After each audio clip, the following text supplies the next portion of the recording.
Hi guys, Josh at AK Beards and Books, and as I'm sure you can tell by the thumbnail, today I'm doing a spoiler-free review of Meddling Kids by Edgar Cantero. Hope you enjoy.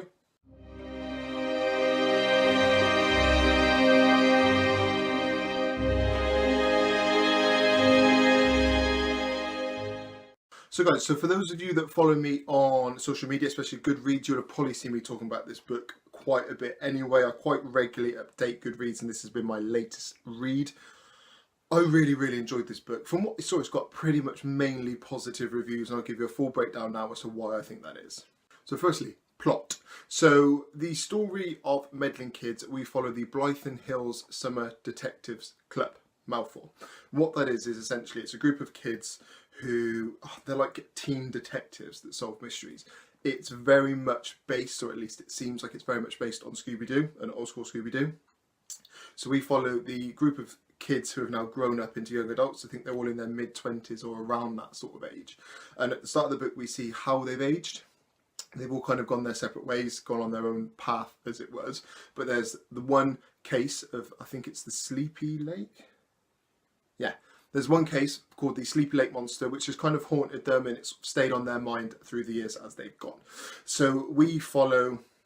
I can't really go into the characters too much without spoilers. So we follow the characters as they reunite. They talk about how they've all struggled through their teen and their young adult years since this one specific case. It's never really got out of their mind. And then we see how they then decide to try and investigate it again, get the band back together as it was, and re-look into the case. I try to not give away too many spoilers for this.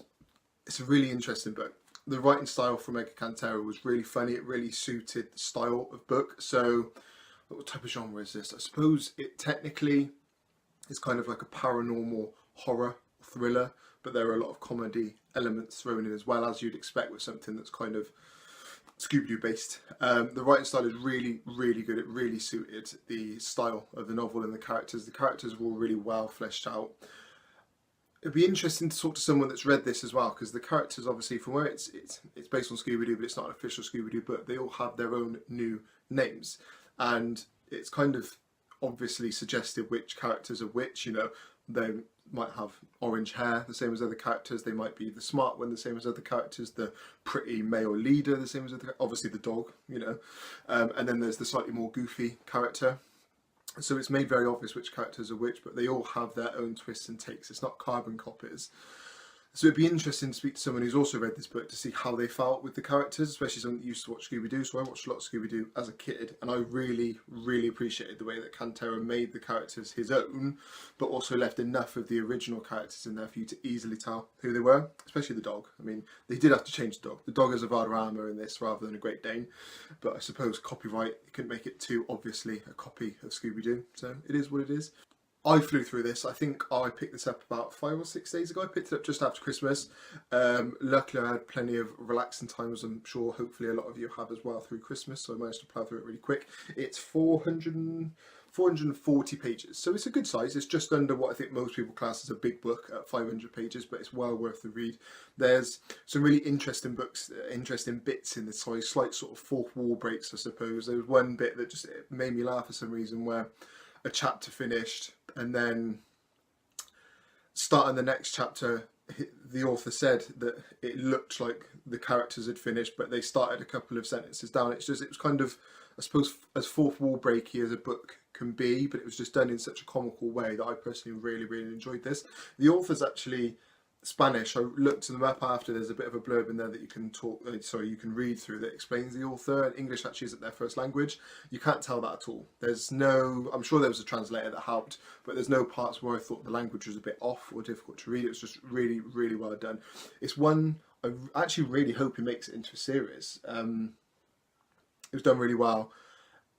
Given the sort of basis, or the, you know, what I take as the basis on Scooby-Doo, there are so many cases and so many things they could work on and they could use as examples. It'd be really interesting to see.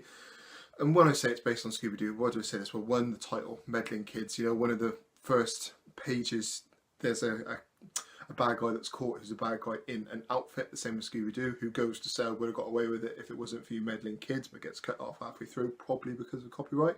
So it is made very obvious that is the basis for this. It's just a really fun book. I would recommend this to anyone who likes horror, but but it's also open to horror that's not too serious. I mean, I'm a big Stephen King fan. I do really like my horror, but it was also nice to get something really light. When I was looking up books that are similar to this, I think My Best Friend's Exorcism is one that is supposed to be very similar, so I'm going to look at that one soon as well.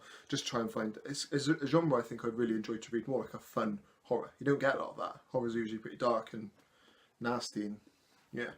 So guys, overall, I would give Meddling Kids would I give it a 7 or an 8?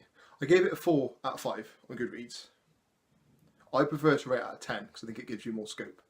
But I don't know whether I'd give this a 7 or an 8. So I'm going to cut in the middle and I'm going to go 7.5. I really enjoyed it. There's nothing necessarily even bad that I could say about it. It was maybe a little bit slow at the start when you're introducing the characters, but I think that's mainly down to the fact that obviously we just need to be reintroduced to these characters and the new versions of them, so you can't really slate it for that. So I'm going to give it a 7.5. I would definitely look out for any new books in the series. If it becomes a series, it might be a standalone, but let me know if you read it. I really hope you've enjoyed this video, guys. Please remember to like, comment and subscribe if you have. If you've read anything similar that you can suggest, let me know down in the comments as well, because I'd definitely be open to looking into that. Speak to you soon. Bye-bye.